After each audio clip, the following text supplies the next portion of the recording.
Hello, everybody, and welcome to PHQL Lock-In. Today's episode is about faith. Hey, I was just reading about faith in my Bible yesterday.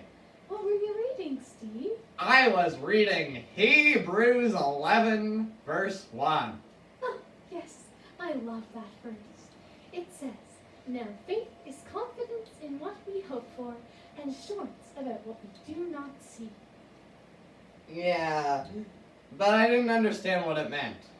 Well, Steve, why don't we wait till after the miracle to explain? Because one of the people in the miracle is a great example of this verse and what faith is. Oh, okay. We'll be back with the miracle right after this. And now, the miracle of the healing of the centurion servant. Wait, what's a centurion? I'm actually not sure. Well, Bob, you're the walking dictionary, so what's a centurion? I don't know either. Gerald? Why are you looking at me? I don't know. Well, you're right next to the computer. You could just look it up or something. Righto. So a centurion is 1.5 cups of flour mixed with 1 cup of sugar and... Oh wait, that's my muffin recipe. Ah, here we go. So the centurion was an officer in the army of Rome who commanded soldiers. Ah, yes. Thanks, Gerald. No problem. Wait! That gives me an idea! I could wear... Oh, I hope it's not like a tofu pig costume or something. Bob, I think you need to sit down. Yeah, maybe he's getting too much sun. A night helmet! Phew. It could have been worse. Oh, you're thinking about that time Steve wore his deer costume to the fancy restaurant, aren't you? Oh, yes. I forgot about that. Oh, I was thinking about the time that he wore the turtle hat to the wedding. Right! I should go get my deer costume! No! Steve! Come back! Gerald! Pluck him! Quick! Steve, come back! So anyway, back to the miracle. When Jesus Hello. had entered Capernaum, which was a place in Israel before you ask, Steve, How did you know? you had that look. Oh. So when Jesus had entered Capernaum, a centurion came to him. Lord, my servant is in bed. He can't move and he's in a lot of pain. Like, a lot of pain. Like, way more than when you stub your toe on your Super Bento comics. Or when you forget that the tofu pig is hot and touch it by accident. Or when you... Ahem. Would you like me to come and heal him? Oh, I don't deserve to have you come into my house. Really? My house is just too messy. I couldn't let you see my Super Bento comics all over the floor, and I might have left some of my dirty underwear out, and... Is this what your room looks like? Well... That's why he wouldn't let me come in with his clean laundry yesterday. You definitely need to clean that up. Guys! And Steve, that isn't why the centurion didn't want Jesus to come into his house. It wasn't? I thought his house was messy and he didn't want Jesus to see it. No, Steve. The centurion didn't want Jesus to come into his house because he realized how much more important and powerful Jesus was than him, and he didn't think he deserved to have the honor of having Jesus coming into his house. Oh, I guess that makes sense too. Now let's get back to the script. Right.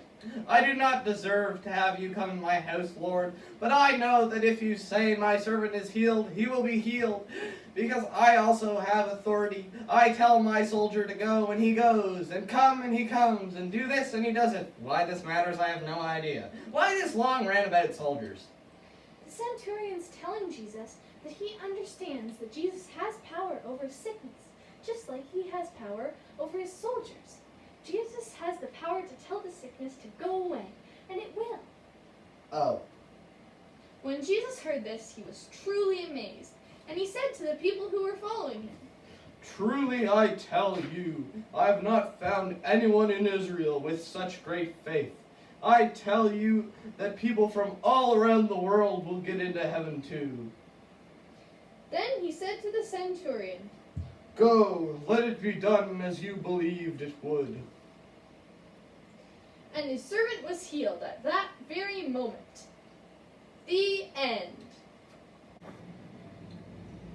Yeah, I still don't get it. The centurion had faith, right? Because that's what Jesus said. But I don't get how that relates to the verse I read. Well, Steve, the verse he read is actually a definition of what faith is. Sort of like in a dictionary. What do you know? The Bible is a dictionary too, folks. Well, not exactly. But it does explain what faith is. This verse says... Wait a minute.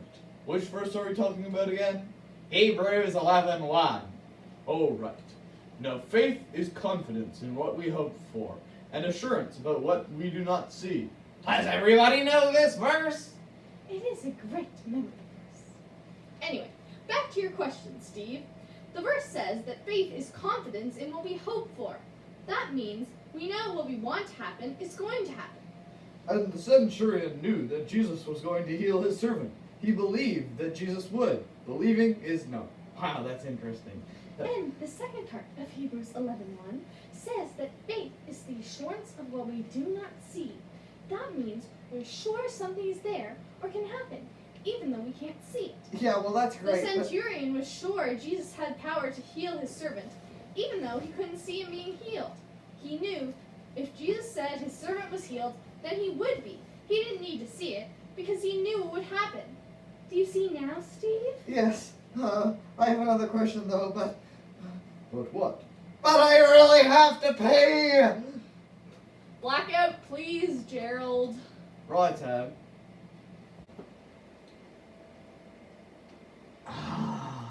Much better. What's your other question, Steve?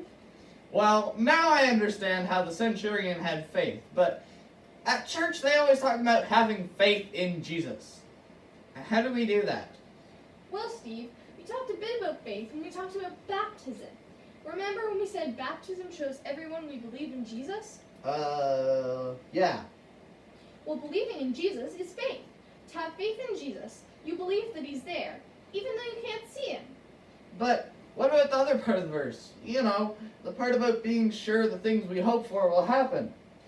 Well, Steve, remember in the Bible when Jesus said he was going to come back someday and bring everyone who believes in him to heaven with him? Yeah? Well, our hope is to go to heaven, and we are sure that we will because we believe in Jesus. And we know that when Jesus says things, they will happen. That's what faith in Jesus is. What? I already believe that Jesus is there and believe that when he says things, they'll happen, like going to heaven. So, does that mean I already have faith in Jesus and I didn't even know it? It does, Steve. But you can always be thinking about faith because we can always have more faith. As we learn about Jesus more, talk to him more, and obey him more, we will learn to believe in him more and believe that he will do what he says.